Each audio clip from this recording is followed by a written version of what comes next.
transformed himself from a traditional Bush-style Republican into a guy who does what Trump wants. Yep. And you've got Ken Paxton, who is in any just world would not be in an elected office, but would rather be picking up trash by the side of the road wearing an orange vest. He's been impeached. He's gotten his way, bought his way out of it a couple times. To pinpoint the one thing that led Texas Republicans to impeach their own attorney general, you need only go back a few months when Ken Paxton asked state lawmakers to pay $3.3 million so he could settle a lawsuit brought by former employees of his who blew the whistle on him. I'm just trying to get some clarity. Is the case against the state of Texas, or is it against General Paxton?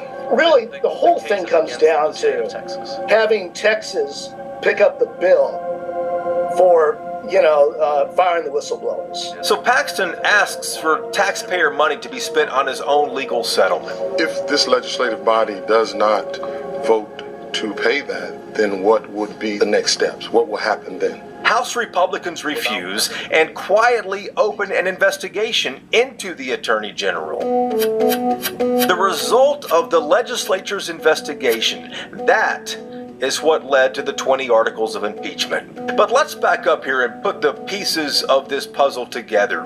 It mainly centers around one of Paxton's many political donors, a man named Nate Paul.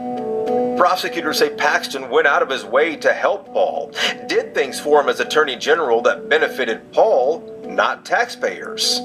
Things such as blocking public information requests to protect Nate Paul's records in the Texas Department of Public Safety, writing an official legal opinion as Attorney General to protect Nate Paul's properties from foreclosure, and appointing a special prosecutor, among other things, to investigate issues for Nate Paul.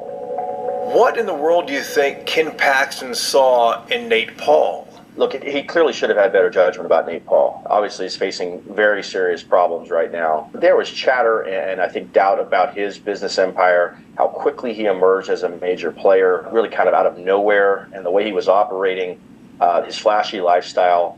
So I do think he probably showed some poor judgment there and perhaps, trusting Nate Paul's word as much as he did. When Paxton's top staff, his own deputies that he handpicked, finally blew the whistle on him, Paxton fired that group. They sued, and Paxton agreed to settle the lawsuit. Problem is, he asked the state legislature to pay that settlement. $3.3 million of taxpayer money. He wants Texas to eat the money. I'm sorry, but unless Ken Paxton reimburses the state of Texas for what his actions cost us, then he's dead to me. I'm sorry. It's that simple. David Leith is a Republican precinct chair in Collin County, one of the guests on this week's episode of Y'all-itics, and evidence of the sharp division among Texas Republicans. Paxton denies he did anything wrong, and grassroots Republicans still support Paxton. They disregard the impeachment trial. Traditional conservatives, though, say let this rare process play out. You've got two candidates there, both of whom have some really unsympathetic nature.